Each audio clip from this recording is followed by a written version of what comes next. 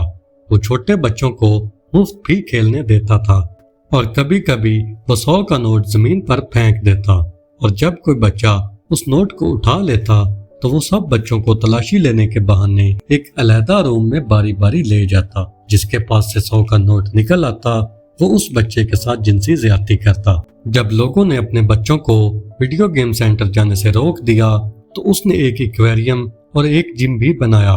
جب وہاں بھی لوگوں نے اپنے بچوں کو نہ بھیجا تو اس نے ایک پرائیویٹ سکول بھی بنایا، لیکن وہاں بھی کسی نے اپنے بچوں کا ایڈمیشن نہیں کروایا۔ جاوید پولیس سے اپنے کنیکشنز بنانے کی نیت سے ایک منتھلی میگزین بھی شائع کرتا تھا جس کا نام اینٹی کرپشن تھا۔ اس نے اس میگزین کے لیے بہت سے پولیس والوں کے انٹرویوز بھی کیے جن میں SSPs اور DIGs بھی شامل ہیں۔ 1993 محمد علی مغل کی وفات کے بعد جاوید کو جائیداد میں سے 35 لاکھ روپے کا حصہ ملا۔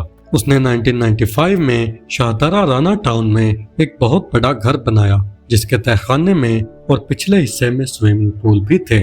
وہ اکثر 5 سے 6 لڑکوں کے ساتھ اپنی پجیرو گاڑی میں گھومتا رہتا۔ جاوید کے پاس وراثت میں جو 35 لاکھ ملے تھے اور سٹیل ریکاسٹنگ سے جو منافع آتا تھا وہ بھی ملا کر کافی رقم جمع ہو گئی تھی۔ اس نے اپنے لیے 4 گاڑیاں بھی خرید رکھی تھی۔ بعد میں جاوید نے اپنا رانا ٹاؤن والا گھر بیچ کر فتح گڑھ غازی آباد میں نیا گھر لے لیا اور وہاں بھی ایک ویڈیو گیم سینٹر بنا لیا۔ جاوید جن بچوں کے ساتھ جنسی زیادتی کرتا تھا وہ ان کو بہت سوچ سمجھ کر چوز کرتا۔ وہ ہمیشہ گھر سے بھاگے ہوئے لڑکوں کو کام دینے کا لالچ دے کر اپنے ساتھ رکھتا اور ان کے ساتھ جنسی زیادتی کرتا۔ اپنی والد کی موت کے بعد بھی اس نے ان کاموں سے توبہ نہیں کی، جس کی وجہ سے اس کی فیملی میں سے سوائے اس کی ماں کے اس سے کوئی بات تک نہیں کرتا تھا۔ 17 سپتمبر 1998 جاوید اقبال ایک لڑکے کو کام دینے کا لالچ دے کر اپنے ساتھ گھر لاتا ہے جہاں 7 سالہ ارباب پہلے ہی اس کے ساتھ رہ رہا تھا۔ جاوید ارباب کے سامنے ہی اس لڑکے کے ساتھ جنسی زیادتی کرتا ہے اور کچھ دیر بعد وہ دونوں سو جاتے ہیں۔ جس لڑکے کے ساتھ جاوید نے زیادتی کی وہ کمپیریٹیولی اس کے پہلے وکٹم سے عمر میں بڑا تھا، اور جب اس لڑکے کے ساتھ یہ سب ہوا تو اس نے جاوید سے بدلہ لینے کا فیصلہ کیا۔ جب جاوید اور ارباب دونوں سو رہے تھے تو اس لڑکے نے جاوید کی الماری سے بندوق نکالی اور جاوید اور ارباب کے سر پر بندوق کے بٹ سے حملہ کرنا شروع کر دیا۔ یہ حملہ جان لیوا تھا۔ اس حملے کی وجہ سے ارباب کی موت ہو گئی اور جاوید کو اتنی گہری چوٹیں لگیں کہ وہ 22 دن تک ہسپتال میں بے ہوش پڑا رہا۔ اس واقعے کو رپورٹ بھی کیا گیا اور اس لڑکے پر FIR بھی کاٹی گئی۔ FIR میں اس لڑکے پر الزام تھا کہ وہ چوری کرنے کی نیت سے جاوید کے گھر میں گھسا اور اس نے جاوید اور ارباب پر حملہ کر کے 8,000 روپے کی نقدی چھین۔ لیکن جب اس کیس کو انویسٹیگیٹ کیا گیا تو پتہ چلا کہ جاوید نے اس لڑکے سے جنسی زیادتی کی ہے، جس کے ریاکشن سے یہ سب ہوا۔ اب جب جاوید کے آگے پیچھے کوئی نہیں تھا تو اس کی ماں نے ہی اس کے علاج کے دوران اس کا خیال رکھا، لیکن جب جاوید کی حالت بگڑتی رہی تو اس کی ماں کو ذہنی ٹینشن کی وجہ سے ہارٹ اٹیک آ گیا اور وہ اس دنیا سے چلی گئی۔ جاوید کا غازی آباد والا گھر، اس کی گاڑیاں اور اس کا ویڈیو گیم سینٹر سب اس کے علاج کے لیے بیچ دیے گئے، اور جب اسے اسپتال سے ڈسچارج کیا گیا تو پولیس نے اسے گرفتار کر لیا۔ بعد میں اسے عدالت سے ضمانت بھی مل گئی، لیکن جاوید کو اس واقعے نے بہت تبدیل کر دیا تھا۔ جاوید پر حملہ ستمبر 1998 کو ہوا اور اس کے ریکور ہونے میں 3-4 مہینے لگ گئے۔ ان 3-4 مہینوں میں وہ بدلہ لینے کے بارے میں ہی سوچتا رہتا۔ اس کے مطابق اس کے ساتھ جو کچھ بھی ہوا وہ ایسے بچوں کی وجہ سے ہوا۔ اس کی ماں کی ڈیتھ، ارباب کی ڈیتھ اور اس کے علاج میں اس کی ساری دولت کا ختم ہو جانا۔ اپنے ان حالات کا ذمہ دار وہ ان بے سہارا بچوں کو ٹھہرانے لگا۔ اس نے ان بچوں سے بدلہ لینے کا فیصلہ کیا اور خود سے وعدہ کیا کہ جس طرح میری ماں روئی تھی اسی طرح میں بھی 100 ماؤں کو رلاؤں گا۔ مئی 1999 جاوید اقبال نے 16B راوی روڈ پر ایک گھر کرائے پر لیا۔ وہ سارا دن بازاروں میں گھومتا رہتا اور ایسے بچوں کو تلاش کرتا رہتا جن کے آگے پیچھے کوئی نہیں تھا۔ پھر وہ ان کو کام کا لالچ دے کر اپنے ساتھ لے کر آتا، ان کو نئے کپڑے اور جوتے لے کر دیتا، ان کو کھانا کھلاتا، ٹی وی دکھاتا اور آخر میں ان کے ساتھ جنسی زیادتی کرتا اور پھر مار دیتا۔ جب بچوں کے ساتھ وہ جنسی زیادتی کر لیتا تو وہ بچوں کو ٹی وی لگا دیتا۔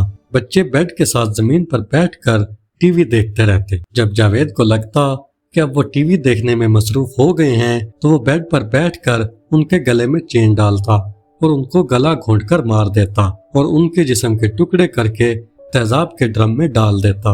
عام طور پر سیریل کلرز اپنے ساتھ کسی کو شامل نہیں کرتے، لیکن جاوید اقبال کے ان گھناؤنے کاموں میں 3 لڑکے اور بھی شامل تھے جو اس کے سٹیل ریکاسٹنگ کے کارخانے کے ٹائم سے اس کے ساتھ تھے، جن میں سے ساجد احمد عمر 17 سال، محمد ندیم عمر 15 سال اور محمد صابر جس کی عمر 13 سال تھی۔ یہ لڑکے بھی دوسرے بچوں کو کام دینے کا لالچ دے کر اپنے ساتھ جاوید کے گھر میں لاتے اور جاوید ان بچوں کو اپنی درندگی کا نشانہ بنا کر قتل کر دیتا۔ جاوید اقبال کے قتلوں کا سلسلہ مئی 1999 میں شروع ہوا اور نومبر 1999 میں اس نے 100 قتل مکمل کرنے کے بعد پولیس اور جنگ اخبار کو لیٹر لکھا۔ جمیل چشتی جب جاوید کے گھر میں یہ سب دیکھتے ہیں تو وہ خوف زدہ ہو جاتے ہیں اور فوراً پولیس کو بلاتے ہیں۔ دوسرے دن اخبار میں خبر شائع ہوتی ہے اور پورے پاکستان میں یہ خبر جنگل میں آگ کی طرح پھیل جاتی ہے۔ پولیس جاوید کو ڈھونڈنے کے لیے ریڈز کرنا شروع کر دیتی ہے۔ 30 دسمبر 1999 حالانکہ پولیس نے جاوید کی گرفتاری کے لیے بہت سی ریڈز کی، لیکن جاوید کہیں غائب ہو گیا۔ آخر کار 30 دسمبر 1999 کو جاوید اقبال جنگ اخبار لاہور کے آفس آتا ہے اور خود کو سرنڈر کر دیتا ہے۔ جب اس سے پوچھا گیا کہ اس نے پولیس کے سامنے سرنڈر کیوں نہیں کیا تو اس نے کہا کہ اسے ڈر تھا پولیس اسے جان سے مار دے گی۔ کچھ دنوں بعد اس کے 3 ساتھی بھی گرفتار ہو گئے۔ کیس کورٹ تک جاتا ہے اور جاوید کو اسلامی شریعت کے مطابق سزا سنائی جاتی ہے۔ جج اللہ بخش رانجھا نے حکم دیا کہ جاوید کو 100 بار گلا گھونٹ کر مار دیا جائے اور اس کے جسم کو 100 ٹکڑوں میں کاٹ کر تیزاب میں ڈال دیا جائے اور یہ سزا مینار پاکستان کے قریب ایک پارک میں سرے عام دی جائے۔ جاوید کے 3 ساتھیوں میں سے ساجد احمد کو سزائے موت، محمد ندیم کو ہر قتل پر 14 سال اور محمد صابر کو 63 سال کی قید کی سزا سنائی گئی۔ بعد میں جاوید کے وکیل نے کورٹ میں اپیل کی کہ پاکستان میں شرعی سزا صرف کچھ کیسز میں ہی دی جا سکتی ہے، جیسے کہ شراب پر پابندی اور توہین مذہب کے کیسز میں۔ پاکستان کے انٹیریئر منسٹر معین الدین حیدر نے بھی اس سزا پر تنقید کی اور کہا کہ یہ فیصلہ سپریم کورٹ میں چیلنج کیا جائے گا۔ یہ سب ہونے کے بعد سرعام سزا کو کینسل کر دیا گیا۔ 8 اکتوبر سن 2001 کیمپ جیل لاہور میں صبح کا سورج ابھی نہیں نکلا تھا کہ جاوید اقبال اور ساجد احمد نے خودکشی کر لی۔ ان دونوں نے بیڈ شیٹ کو چھت سے باندھ کر خودکشی کی، لیکن پوسٹ مارٹم رپورٹ میں کچھ کنٹراڈکشنز تھے۔ ہیومن رائٹس گروپس اور میڈیا نے اسے کسٹوڈیل کلنگ بھی کہا۔ جاوید اقبال تو مر گیا لیکن اپنے پیچھے بہت سے سوال چھوڑ گیا۔ پولیس کی نااہلی، والدین کا اپنے بچوں کی طرف دھیان نہ دینا اور معاشرے کا ہومو سیکشل ایکٹیویٹیز کو نظر انداز کرنا۔ کوئی انسان بھی ایک دن میں قاتل نہیں بن جاتا۔ ہر قاتل کے پیچھے ایک کہانی ہوتی ہے۔ کیا آج بھی ہمارے آس پاس کوئی جاوید اقبال جیسا قاتل موجود ہے؟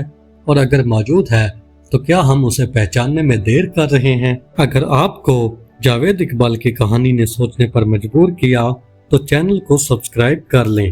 ہم اس چینل پر ایسی ہی ویڈیوز لاتے رہیں گے۔